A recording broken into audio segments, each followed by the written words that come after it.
Welcome to City Services Monthly. I'm your host, Donnie Turlington. This month, I'm pleased to be joined by Greensboro's Police Chief, Ken Miller. Chief, thanks for joining us. Thank you, Donnie. I think that it would be appropriate to start our conversation kind of with something that's been in the news here a lot lately, and that is that you've announced that you're retiring from the City of Greensboro at some point later this year. Talk a little bit about that, because I know that was not an easy decision for you to make, and it's been a process for you. Well, it has been a process, and it's not particularly an easy decision. My wife and my kids and I, we all love Greensboro. It's been a great home for us for the last 4 years. I have certainly enjoyed serving as police chief and working to make our community more cohesive and safer at the same time. The work that I've done inside the police department is really another thing that makes it a little bit bittersweet. I think the department has come a long way over the past few years, and I know we'll talk about that some later on in the program, but it to me provides a lot of reasons to want to stay. Because I enjoy working with the department, with the men and women in the department, and I think we do good work in the department. I enjoy working within the community and with the members of our community to make our community safer. So it is, unfortunately, I think a good time, or fortunately as it may be, a good time to really pass off the baton or to hand the reins over to another person to lead the department into the next phase with implementing neighborhood-oriented policing, which again I know we'll talk about. Sure. But it's a great opportunity for an incoming chief to take this organization and city to a new level. So I think it's actually a perfect time of any time to do it, and that was part of the consideration. We always like to think that when we leave a position like your position, that we're leaving it in better shape than it was when we found it. And I think everyone would agree that you have made a lot of improvements along with your staff and the men and women who serve our police force over the last 4 years. Is there anything that you are particularly pleased with or fond of in the way that it's turned out, or some of the connections, especially as you talk about making connections in the community, which you put a lot of emphasis on over the last 4 years, but anything that's sort of a major accomplishment that sticks out for you? There's a lot of things the department has done, and in many respects in concert with the community.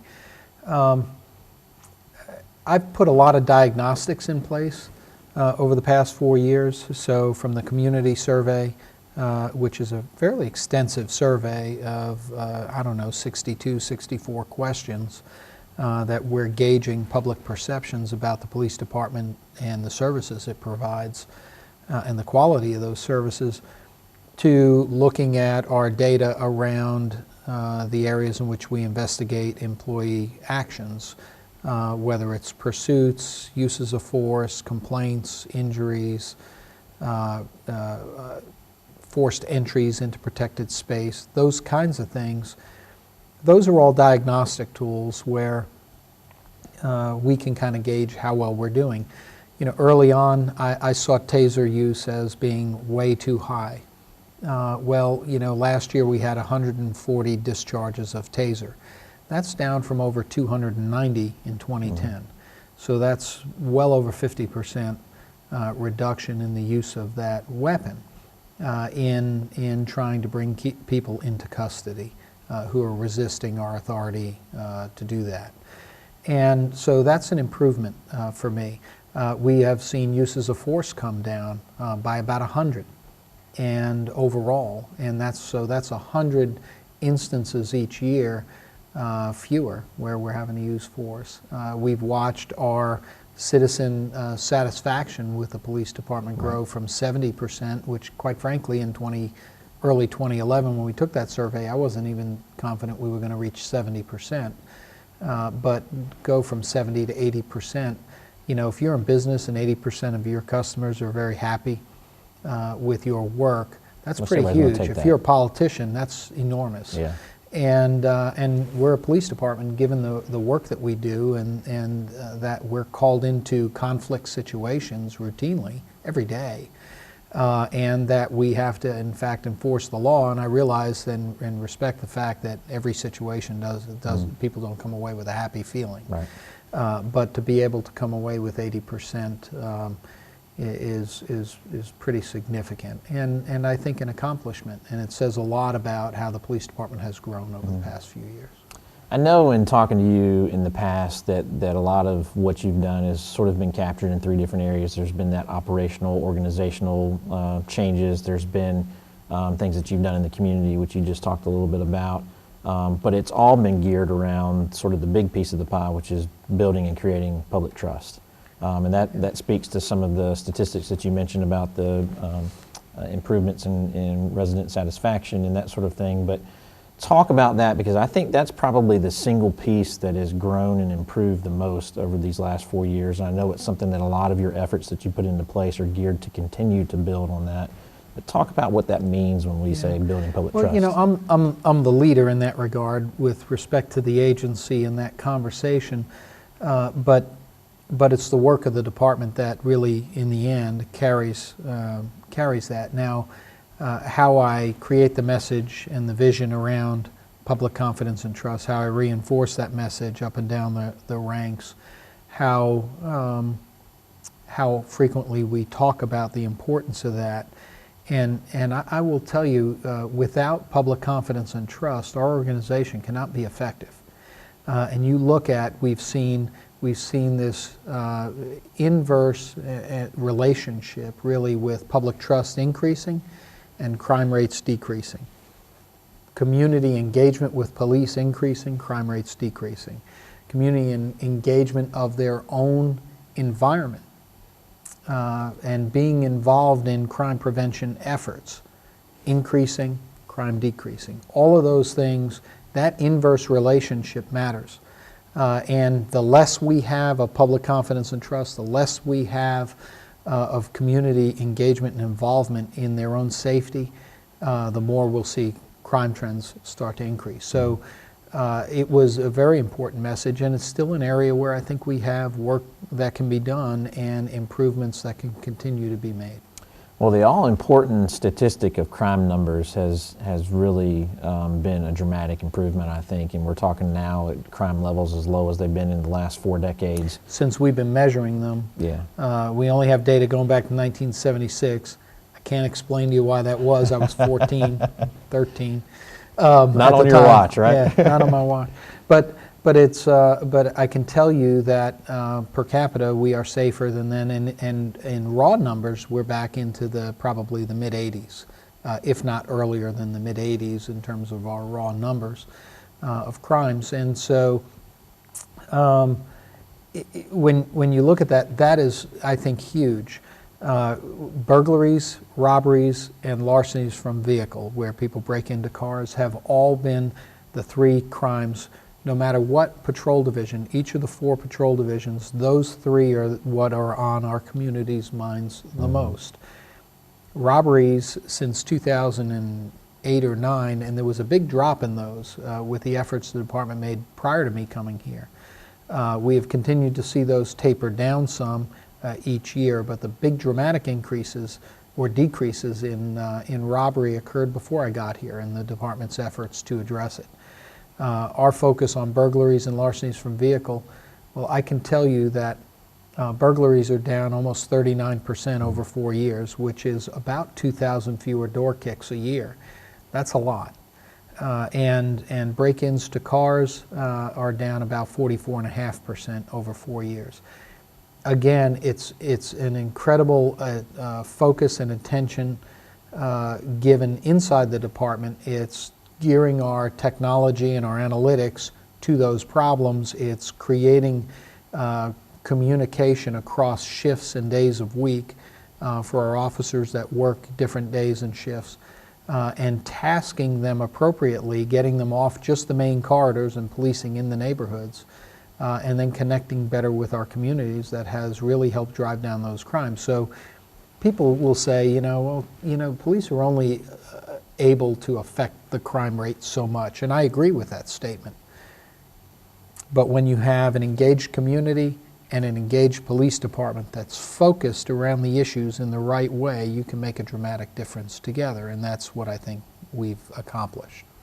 A lot of folks talk about Greensboro being a unique city, and the residents that we have here are different than in many other places throughout the state of North Carolina. But I think you would probably talk about our residents here want to be active and engaged. And have you seen that as part of your role as chief? And I know with the community forums and other things, you guys are active in the community on a regular basis, but what are you seeing from the residents that's kind of helping aid the crime rate issues? Yeah, from a community policing perspective and really connecting with the community as a police department, the community forums were helpful when I first got here, and I have taken that approach on my third set of community forums in the 4 years I've been here, and I think it's very helpful to really kind of get the ear of the community. Of course, you get it one-on-one and in small group sessions for the various meetings and things that you do, but to really call an opportunity for people to come together in different parts of the city and in different communities to hear what's on their mind and their concerns, not just about crime or disorder in their communities, but also about their relationships with the police. I think it matters. And then how we respond to that has mattered in developing, community confidence and trust. But to me, Greensboro, to get back to your question, Greensboro is a unique community in many respects, because I think it's a community that cares about its police department, has been frustrated with the bad press of the past. And appreciative of the fact that we're just not, in the paper every day and every week, and that we have gotten things settled in the department, and with most, or not all, but most all of the lawsuits are behind us, and we can start really moving forward. As an agency, certainly for the next chief, they won't have the baggage and the issues that have come through those lawsuits of years past. So I think that we have a community that's engaged, wants to, and cares about its police department, and really cares about the quality of life here, and in their own neighborhoods and in all of Greensboro. And it's been a wonderful city to live in and be a part of, I think, from really an outsider coming in here 4 years ago. Sure. It's been everything you thought it was going to be and more, I'm sure. And more.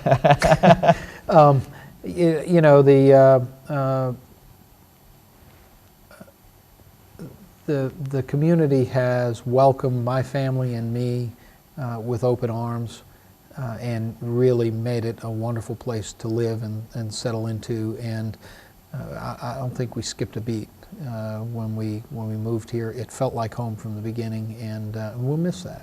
You sure will. The good news is that you're not immediately going out the door. We've got you at least for a couple more months, and there's some things that we'll talk about in the second half of the program that we'll get into of kind of how you're turning the page and moving forward with the department. But to finish up this conversation about the community, there's an important event coming up in August that we invite a lot of folks to come out for National Night Out. Talk about that a little bit. I will. And when I came here 4 years ago, I was just thoroughly impressed with the presence the community brings to the table on National Night Out. And this year it's August 5th, and it's in the evening. And if you are an active community, I encourage you, if you haven't already, to really get involved in National Night Out. Plan a block party, pull together a group of neighbors, and let us know, register it, and we will have officers show up and be a part of your event. I try to zoom around, as you know, many of the elected officials and the folks from the city manager's office and the senior staff with the police department. We try to make as many as we can, and I'm usually in the 9 to 11 range, but I can't stay long being able to do that, because I try to get to some in each part of the city. And it usually lasts from 6 to 8 p.m. It's about 6 to 8 p.m., 8:30 maybe, and then it starts to get dark. Most of them break down. But it's a great opportunity to get to know your neighbors, to talk about the issues of safety in your community and to talk about the importance of police-community partnerships. And that's the essence of National Night Out. It's a great event, and you know, Greensboro does it, I think, better than anybody else. Yeah. Now, we have ranked nationally 7 and 8 Right. with the event, and I just think that says a lot about this community. And I'm proud of that. I'm proud of the community for that, because they earn it, not me. Sure. But we do help organize it to the degree we can, and it's a lot of fun. Well, we will look forward to that coming up on August 5th. Chief, let's take a quick time out, and Okay. we'll come back and talk a little bit more about some of the operational things that you guys have going on in the works for the future. So Sure. we'll be back with Chief Miller in 1 minute.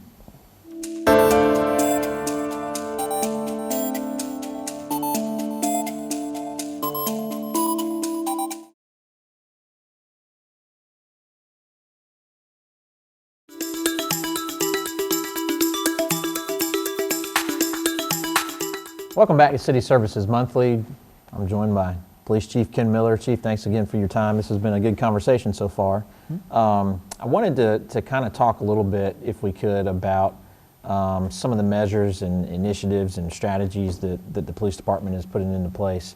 One that I think is top of mind, it's something that you all are still communicating through your organization and with the community, and that's neighborhood-oriented policing. Right. Talk a little bit about that. Yeah. Sure, yeah. Neighborhood-oriented policing is really a culmination of about 2.5 years worth of work within the department. As we had our ears to the ground listening to what the community wanted in its police department in terms of service delivery, and what we knew about traditional models of policing versus problem-oriented policing versus intelligence-led policing, and all these different styles of policing that are out there. What we tried to do was match our policing style and service delivery model to what we felt the community, the manager's office, and our political leaders were seeking in the police department. And in addition to that, it's one thing to craft a philosophy around the work that you do. It's a whole nother thing to get everybody in alignment throughout, up and down the chain within the organization, from the more tactical work that an officer does to the more strategic work that a chief of police does, and the varying levels and degrees of each within the intervening ranks. And so as we worked to pull together that plan, we were also trying to analyze whether or not we had the staff to do it. To problem solve, you need time. You need time to meet, you need time to analyze, you need time to set up response plans and then to implement those plans. If you don't have the staff time to do that, available to do that, you can set up a philosophy of problem-oriented policing and fail miserably at it. So we had to do a staffing analysis as well, and we really had to understand how our forces were deployed over 24 hours a day, 7 days a week, and whether or not our staffing aligned with the workload that was presented to us through citizen calls for service, and then the amount of free time that our officers had, assess that to determine, at various times of the day and night, did we have the staff we need to effectively implement problem-oriented policing. And we think we have the staff. We have to reorganize our delivery model a little bit from what it's currently structured in, and that's what we're communicating out to the community. We also have to realign our division boundaries, because the workload is imbalanced between patrol divisions and needs to be better balanced. So those are the things that we're trying to get some feedback on, and we've gotten some good feedback. We've tweaked a few lines around the division boundaries already. Greenway is one example of it. It fell into 2 divisions. Because it cuts beyond Lee Street, and Lee Street was our divider, so we incorporated it into 1 division based on community feedback. And there were a couple of neighborhood boundary issues that we tweaked as well in so far in our meetings with communities. And we're going to continue doing that over the course of this month, and then finalize the division boundaries. But ultimately, what we are trying to do is to align our workload and align our staffing with that workload. And so we believe we can do it, and we believe that we'll have enough time, sufficient resources available to deal with problems across 24-hour day span, 7 days a week.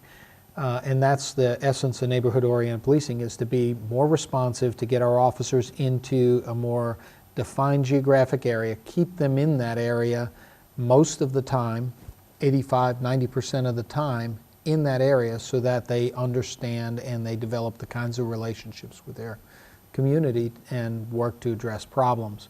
Right now, we're in our assigned zones about 35% of the time, and we're going to adjoining or other zones or other districts to support their needs 65% of the time. And you really can't implement an effective community policing strategy when you're not in your zones. So, so our goal has been to get our officers assigned to a geographic area, define that area, define the expectations, what the officers do when they're in that area, about getting to know the community, about addressing problems, tasking them right, getting our commanders understanding the more strategic orientation of their work. And I believe that by putting a command staff member over each of our response zones, which we currently don't have, we'll have a lieutenant over those areas. We'll have a person who can command resources from the department responsible as the primary conduit for communities.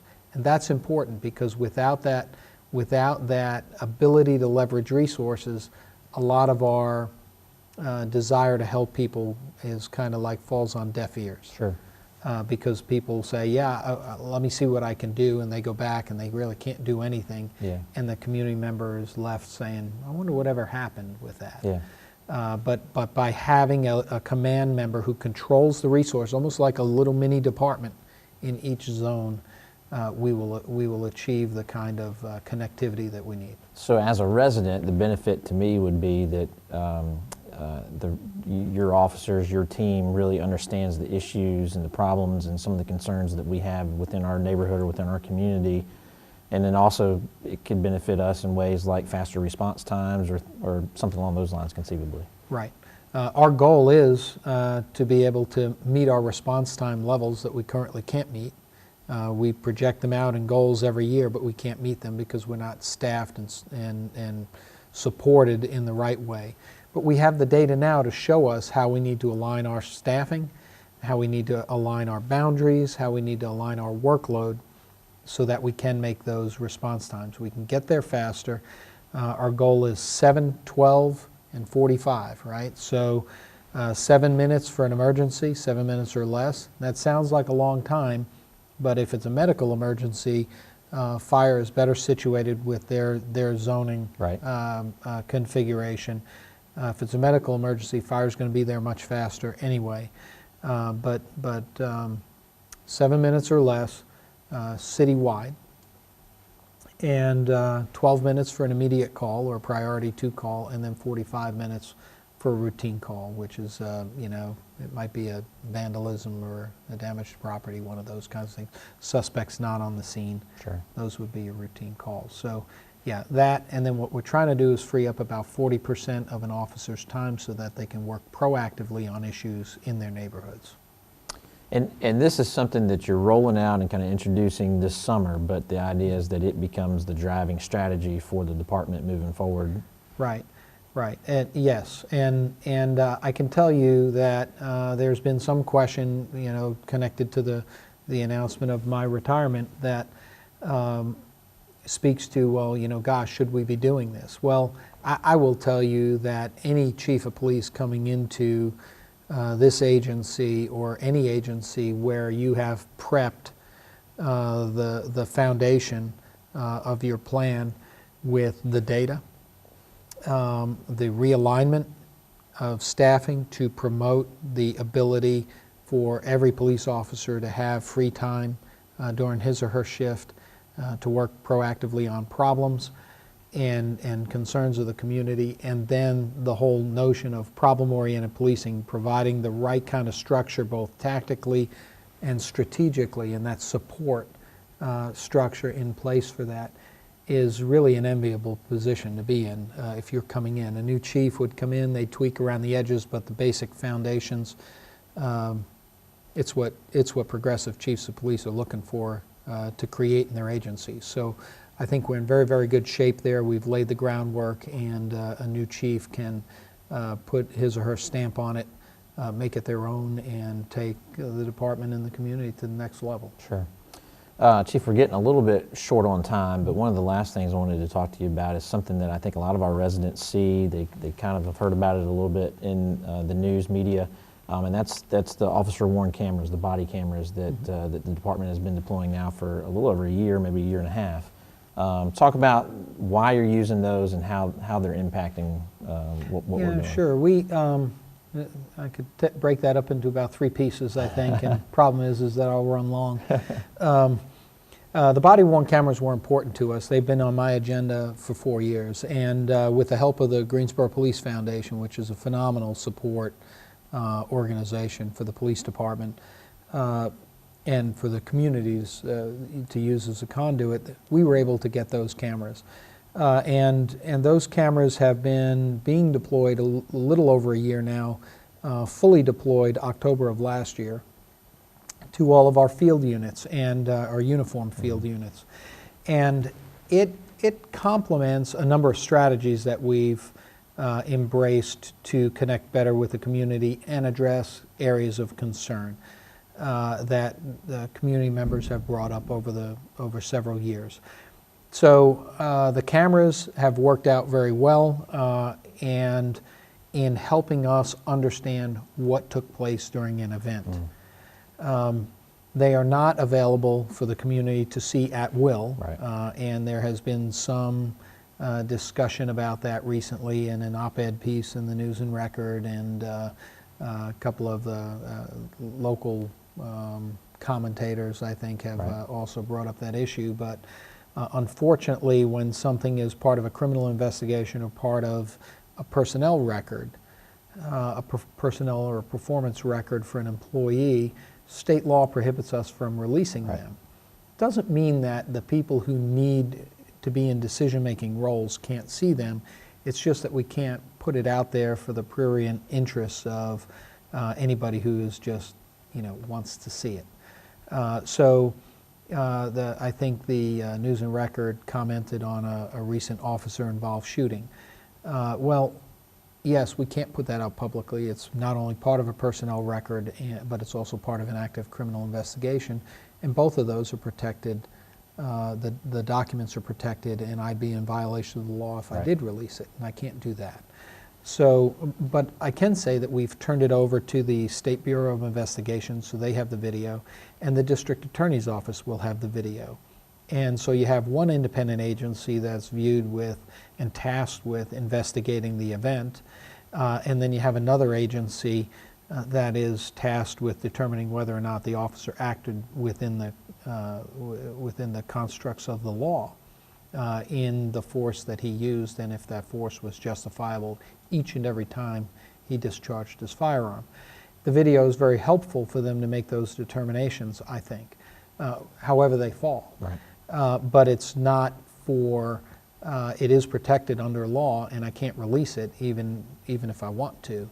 And so there has been some concern about that's been brought up, but I think that the body cameras are an immeasurable improvement for us, and something that will help us improve public confidence and trust in the department. They've been very useful internally in managing and measuring and improving employee performance. They complement other strategies. We have worked on with a group of community leaders that are part of a bias-based policing committee to address the concerns of bias in the work that we do. We are working with a consultant now in our community forums to talk about police-community relationships at the same time that we talk about neighborhood-oriented policing.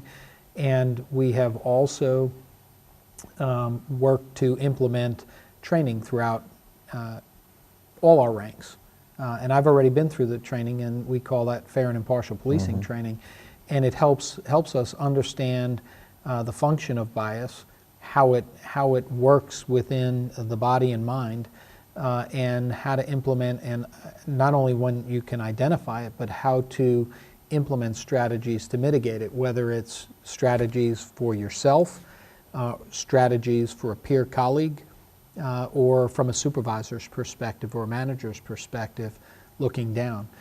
For commanders, there's a module of that training that helps us look at our policy level structures and what we need to do to modify those to make sure that how we manage bias is more of an organizational philosophy so that we can manage the conflicts that result from it. Yeah. Well, Chief, thank you. This has been great. Told you it was longer. No, that's okay. This has been a great conversation, and most importantly, I just want to say thank you on behalf of the City of Greensboro for the great work that you've done as our chief over the last 4 years, and we're going to soak up every minute that we've got left with you here. But we appreciate everything you've done. I will work hard and long every day until I'm not the chief anymore. I will say this: it has truly, honestly, truly been a pleasure and an honor to serve as the Chief of Police in Greensboro, North Carolina. It's not something I've ever taken lightly, and it's something I will always treasure. Well, Chief, thanks again. Appreciate everything you've done. That's Chief Ken Miller, the Greensboro Police Chief, and that's all the time we have for this month's City Services Monthly. But be sure to stay tuned to Greensboro Television Network in the coming months, where we'll have more guests talking about how they're serving the residents of Greensboro.